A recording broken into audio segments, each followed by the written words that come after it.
up, you guys? I'm Tiara Amira Jones, aka DJ Full Exposure, and I'm here to tell you how I got started as a female DJ and how you can do the same.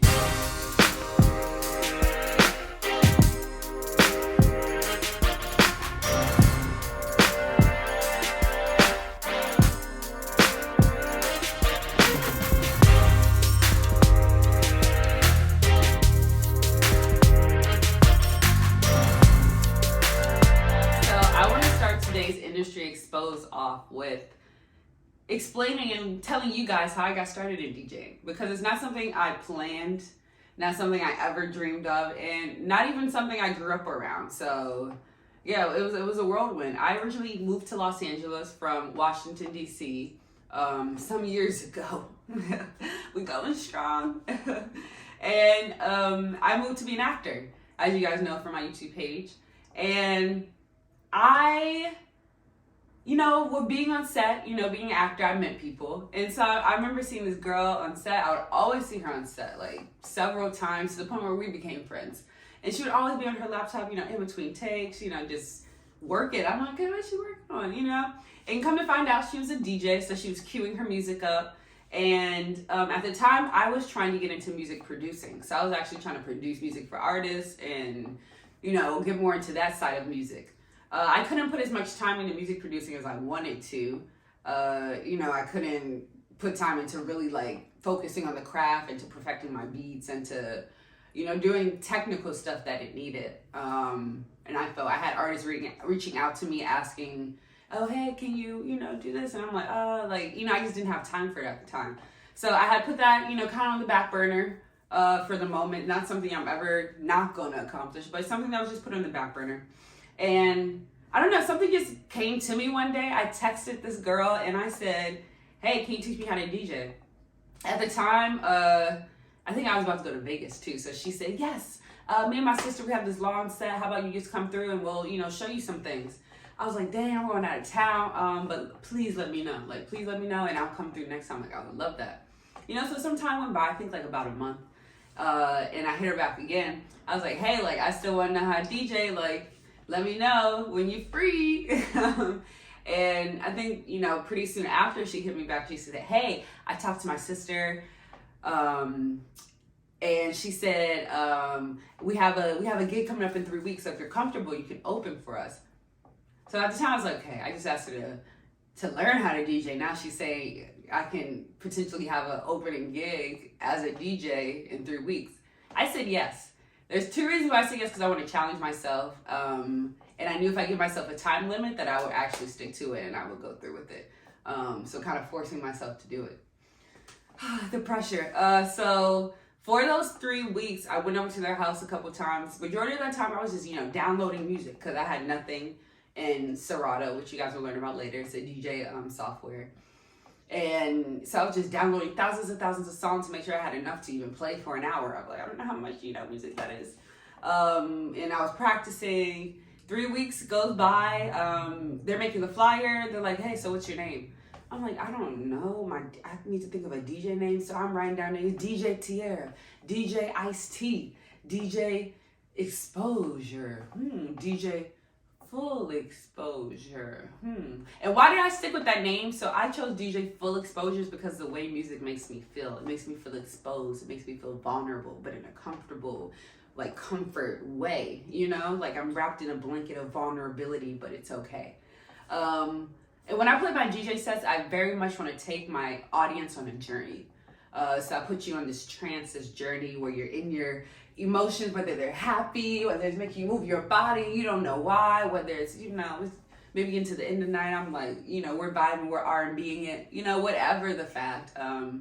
My goal is to make my audience feel how I feel when I listen to music, which is comfortably exposed, comfortably vulnerable, or fully exposed. So that's how I got the name DJ Full Exposure.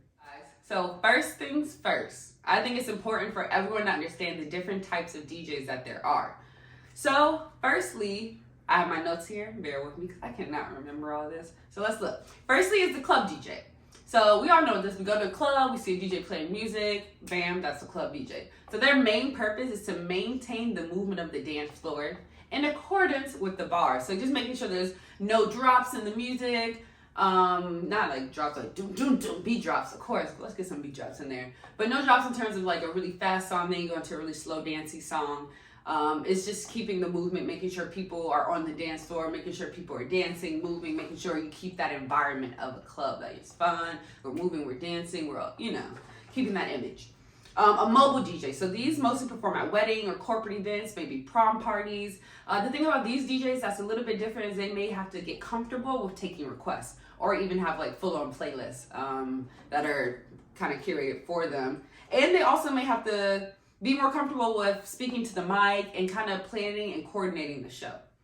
Thirdly, the radio DJ. So this varies from, it can be a person that announces the weather in between segments, as well as a full-on music curation, which I know we all listen to the radio. We see different music or artists come on that are popular at the time, and then they have like talk in between, some more music, giveaway, so that, it depends. Turntablists. So people see these DJs for their skill, their reputation, and what they can do behind the deck. So I have my turntables here. Oh, I love turntables. Well, not enough about me. But their mixes are displays of raw skill, impressive tricks, and clever transitions. So they mostly focus on cutting and scratching of music. So those are the, how many did we say? 4 different types of DJs, but there's also a 5th one, which is the bedroom DJ, which is the one who may make videos or mixes, but it doesn't really perform at events or in the radio, or it's a mobile DJ. And they just do it for the love and the hobby. DJ is not always a career for people. Sometimes people just do it as a hobby. So shout out to the bedroom DJs too. So nextly, I think it is very, very, very important to talk about DJing for income if you're interested. So if you're not a bedroom DJ and you actually want to make this a career or make it a little side gig and get some money, then let's talk about some hurdles you may encounter when it comes to DJing for income. So the first one you may encounter is oversaturation, which means there's more DJs than paying gigs or venues in your area. Another hurdle you may encounter is undercharging, which means venues or events or organizers or event curators are paying too little, which can result in you not knowing your self-worth. That's something we'll talk about later. Feeling like you don't provide enough value to be needed. That's a hard one. And lastly, the last hurdle you may encounter when it comes to DJing or trying to make an income out of it is finding a money-making strategy that works. It's hard, but as an entrepreneur, I think that's a hurdle that we all have to encounter.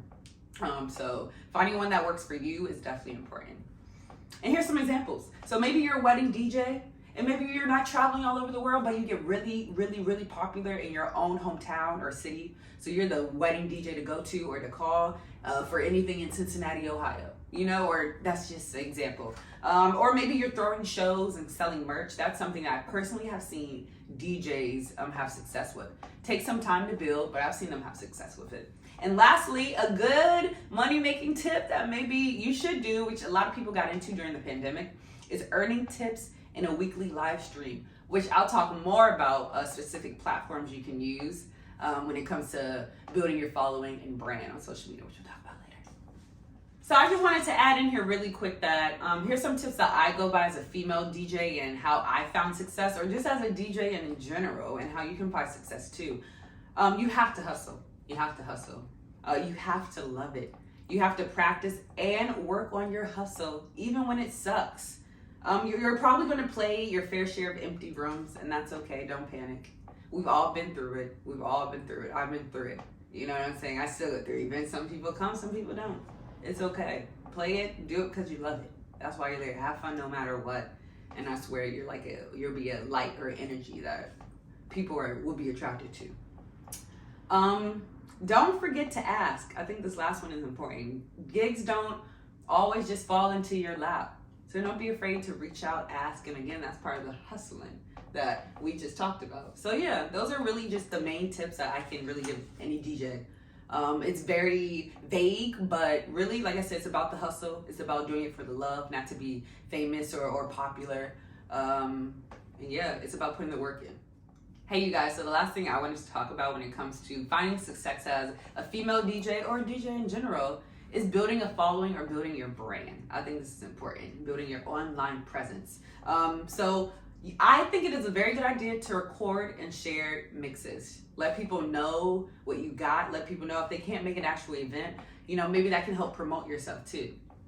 So everyone you want to promote yourself to is not going to be able to make your events. So at least if you have recording or mixes that they can refer to, that's all the more better. So once you find mixes that you've recorded, it's time for that public release. So here are some good platforms, 2 specifically that I recommend, one more than the other, when it comes to releasing DJ mixes. Mixcloud is a great one, and SoundCloud is a great one. Mixcloud is especially great because you can upload without the automated copyright takedown, like on YouTube or SoundCloud, which SoundCloud does have. And Mixcloud is free. You never have to pay. SoundCloud, after you reach, I think, a certain music limit, you have to pay. So that's just something to keep into account. So when it comes to live streaming, like I said before, and you can earn tips or request tips on live streams, Twitch. Twitch has become really popular for DJs during the pandemic, and a lot of people, I think, a lot of my DJ friends have become affiliate Twitchers. I don't know what it's called. I'm obviously not one, but yeah, Twitch is really great for live streaming and getting tips. I think my friend on his first live stream on Twitch got like $50. So hell, I'll take it. So when you upload a stream, take full advantage of the full features. Fill out everything, put effort into your descriptions, add relevant tags. Very important. And make a cool album art, or have a friend, if you have a graphic designer friend or an artist friend, have them make cool album art for you. Draws the eye. Tags draws the eye, lets people go to your mixes and find it when they're looking up specific words or phrases. So that's important too. So when it comes to building an online presence, it is very important to your success as an entrepreneur, as a DJ, as anything in this entertainment industry. Very important. So I suggest that you don't overwhelm yourself. So pick 1 or 2 social media platforms to focus on first. For example, Facebook or Instagram or Mixcloud and YouTube. I don't know, anything. There's so many, you got the pick of the litter. And again, fill out the entire profiles and put links to your mixes. Like I said, let people know what you got. Show them your work. It's part of building your brand. So here's some tips for promoting yourself on social media. Keep the content flowing, so be consistent. It's very important that I mention that because I go to people's pages and I see that they haven't uploaded anything for 3 years. So I'm not going to follow them or really keep up with their antics because I don't think they're consistent. And I'm like, well, are they even on this page? Are they even active? If I see something that isn't for 3 years or even it's sad, but even today's society for 3 months. If you miss out on 3 months, people think something happened. So just be consistent, even if it's once a week or once every 2 weeks. Find a schedule that works for you. Or if it's just once a month, whatever, you put out a mix once a month. That's okay. What's a good consistent schedule for you? Just make sure it's, like I said, consistent, keyword. Engage and interact online. That also helps with your algorithm in these social media platforms. I hate the word algorithm as it is in today's age, but engaging and interacting with other people, whether it's sharing, liking, commenting, whatever the heck, engaging really does help put your work out there, so it really just benefits you. Mix it up. I have it right there in big words. Mix it up. Post different kinds of content. So post your own work, post music you like, post artists that inspire you. You can post stories that move you, or whatever helps tell the story of you, whatever helps create the brand of you. DJ blah blah blah. There's probably a DJ called blah blah blah. I don't know. And give value to others. I want to leave off with this other one. Give value to others. That means it's really hard for people to just support in general or to view our music and our craft. So really put that energy out there. Support. And people will do the same. That's the last thing I'm going to leave off with, you guys. I hope this video on how to get started as a DJ or how I got started as being a female DJ in this industry has helped. Like I said, it's a continual hustle. I love what I do. I love music. I love DJing. I love making mixes and really recreating what's out there, really being a producer of it too. So I hope I've spread some of my love to you guys, and I hope I give you inspiration to continue the hustle. And I hope you got I hope a lot, really, but I hope you got some good tips on how to get started. And if you have any more questions, feel free to contact me. My Instagram's linked here. Make a comment in the YouTubes, whatever in the YouTubes. I sound so old. I'm not, in my YouTube video, and just let me know what's up. And I'm always happy to help. I created this whole thing to be aspiring to help you guys and give you tips because I didn't necessarily have it when I was out there. So I definitely want to give back in any way I can. So like I said, hit me up, like, subscribe so I can keep making more content. You guys fuel me, so thank you again. DJ Full Exposure out.